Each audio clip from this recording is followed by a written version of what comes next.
what a great opportunity.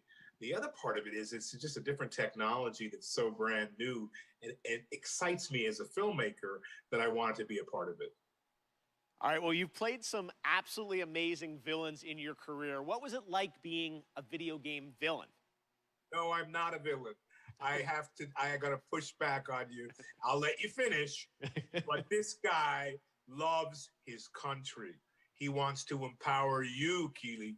He wants to empower you to stand up and speak your truth.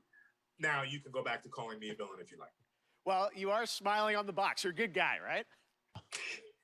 I am, because I feel like we as human beings fall in line.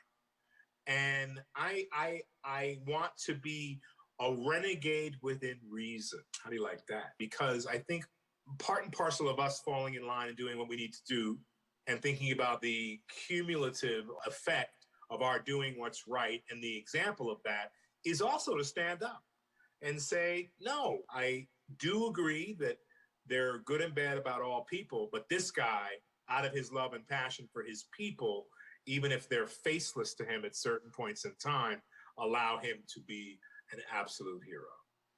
Speaking of your character, who did you base him on or study to create this character? It's so interesting because, of course, the obvious choice to study is Fidel Castro, and it is Cuba, an island that had so many resources, but really the dream of the ability of the dictator to cultivate those resources, something got in the way there. And hopefully that can change in the years to come.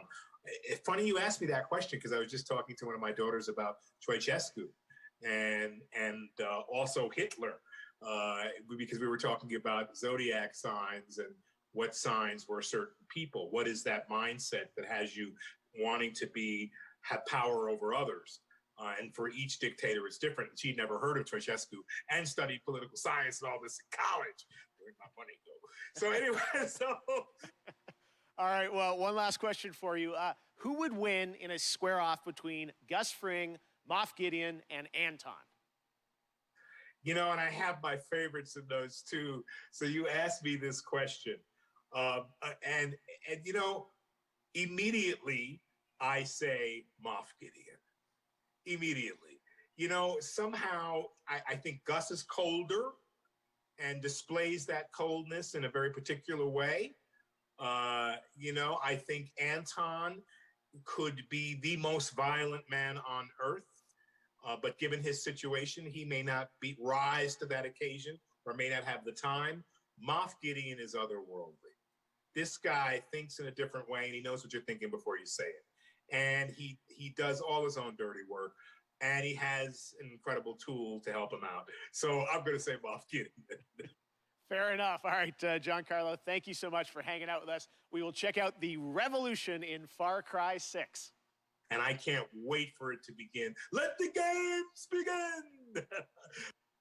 Awesome. All right, thank you so much, Giancarlo. If you haven't picked up on it yet, Prime Gaming unlocks a ton of in-game benefits for Amazon Prime members, like an exclusive Valkyrie skin in Apex Legends, $200,000 in GTA cash every week you play GTA Online, and in Fall Guys, you get a special Burning Circuits costume for your bean through June 21st. Now, speaking of Fall Guys, the time has come to reveal a brand new costume coming to the game based on a legendary game franchise. Check it out.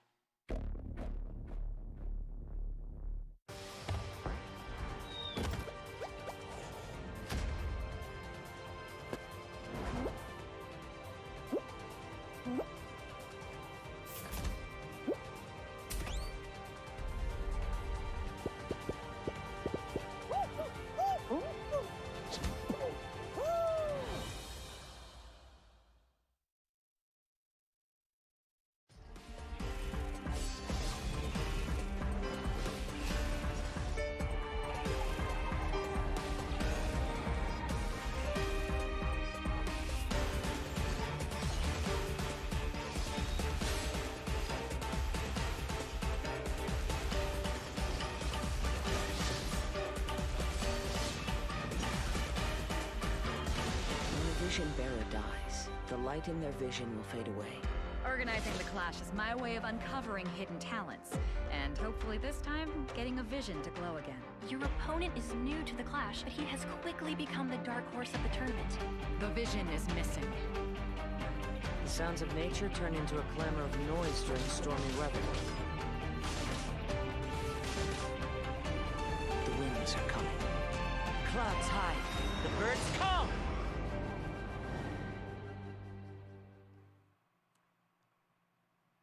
So today we've announced games, a publisher, Prime Matter, so why not announce a developer too? And joining me now are Dave Anthony and Jason Blundell from the newly formed Deviation Games.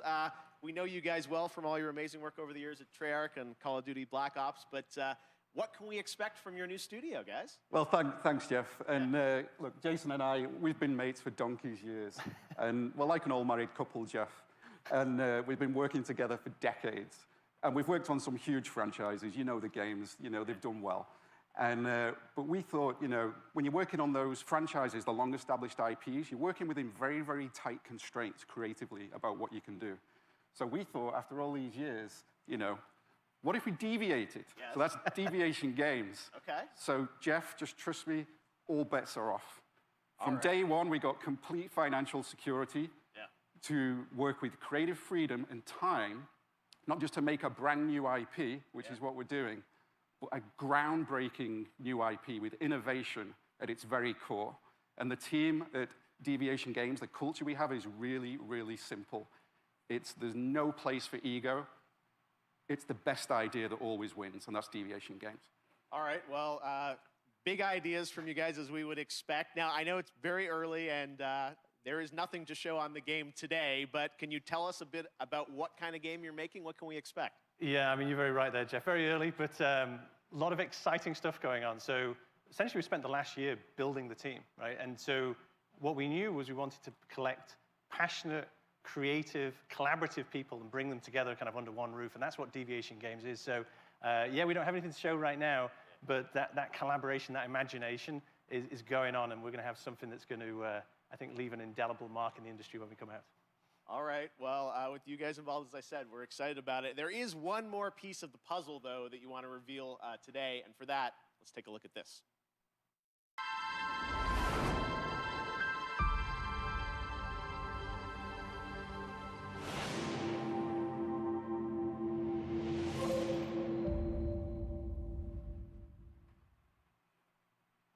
Okay, big news. The stage has changed. Blue of PlayStation, so you're partnering with PlayStation. What can you tell us about that partnership? That's right, Jeff. And the partnership with PlayStation, it's all about quality. From soup to nuts, this project is all about quality. And our team of deviators that we have back in the studio, we're doing this for you. We are so proud of you.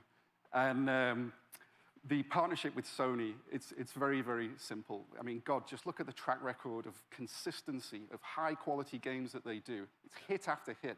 It's award after award. And now we've been part of this process, and we see how they do things. Yeah. It's really clear how they're managing to accomplish that. So we couldn't be more proud to expand PlayStation's portfolio, which we're going to do in a very, very significant way. I mean, let's just face it, right? Sony rocks, and they get our kind of brand of crazy, so we're very happy with this partnership. All right, so Deviation Games, PlayStation, brand new IP, a mega IP, it sounds like, coming in the future, and hopefully we'll see you guys again in the future to see more on what you're working on. Thanks a lot, Jeff. Awesome. All right, Dave, Jason, thank you very much, guys. All right, well, this year is the 30th anniversary of Sonic the Hedgehog, and later this month, we are honored to be premiering the full Sonic Symphony performance. But right now, here's the Philharmonic Orchestra in Prague performing the music of Sonic Unleashed.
Love orchestra music. All right, Sunday, Warner Brothers Games and Turtle Rock will be giving players a new look at the zombie multiplayer fun of Back 4 Blood. And right now, we've got a quick tease of a new boss and news on the beta coming later this summer.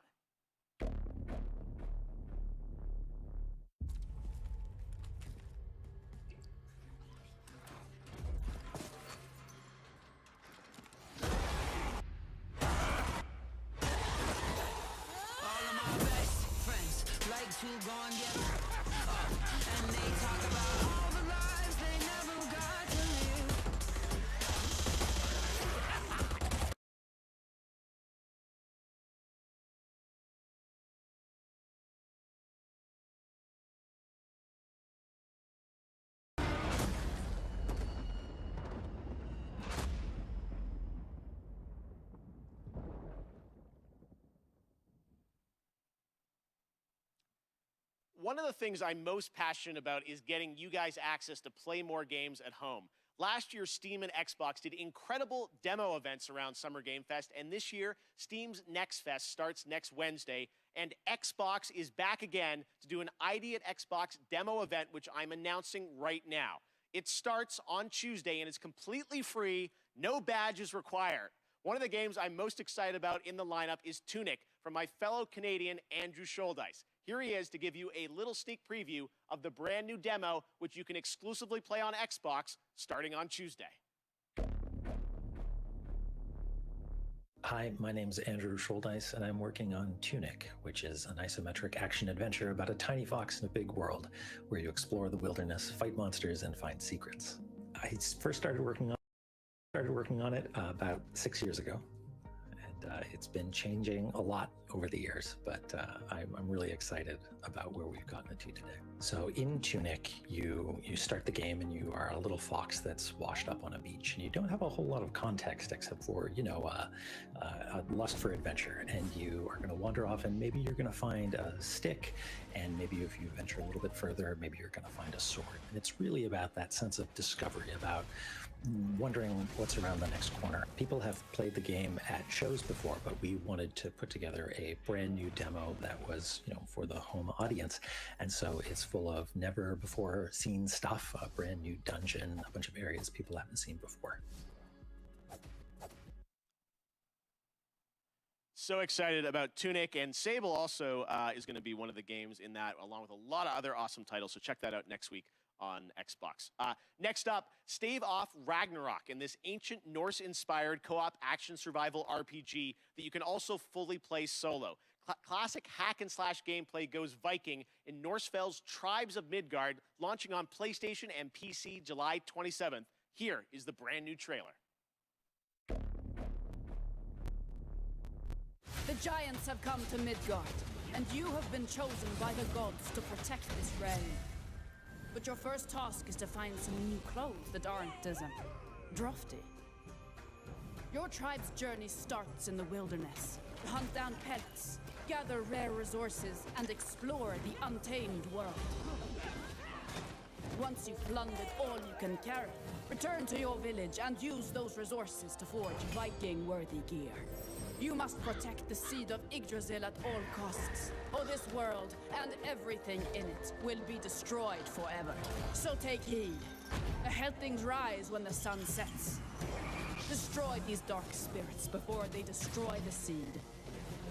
Each victorious knight makes way for a new day, to venture into new lands, build to greater heights, and face fiercer creatures. And with great risk comes great rewards. But be careful. You're of little use to Midgard squashed by a troll. Craft legendary weapons, build deadly defenses, and grow the strength of your tribe, because those giants are on their way. And it's time for us to end their path of destruction. Let's show them our might is greater than their height. As the saying goes, Valhalla! Can't wait!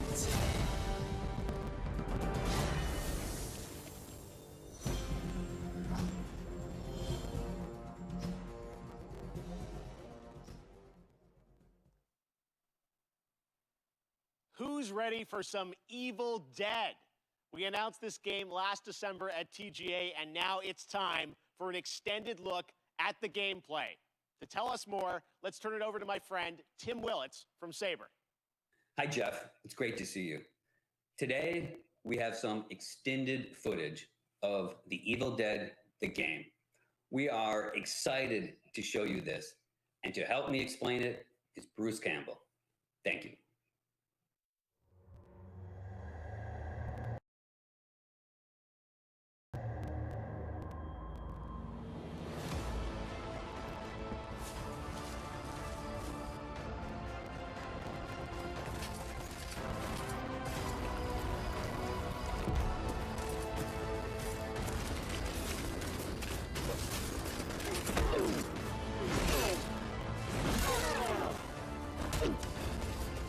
Hola, cyber friends. I'm Bruce Campbell. You know me as Ash Williams, the dude who saved the world from evil. I'm here to bring you the lowdown on the upcoming Evil Dead, the game.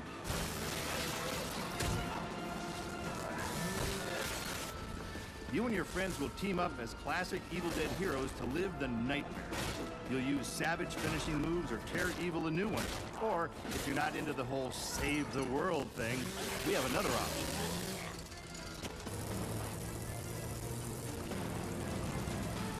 You can play as the vile Kandarian demon itself. But who would want to do that?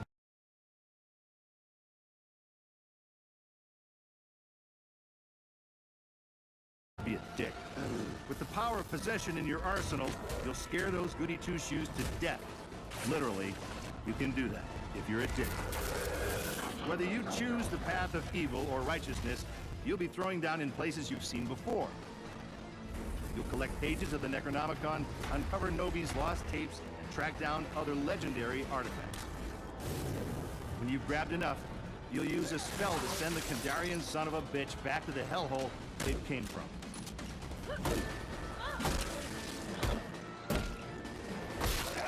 Soon you'll experience the horror yourself, but for now I'll leave you with this thought. It was no accident that Ash always wore brown pants.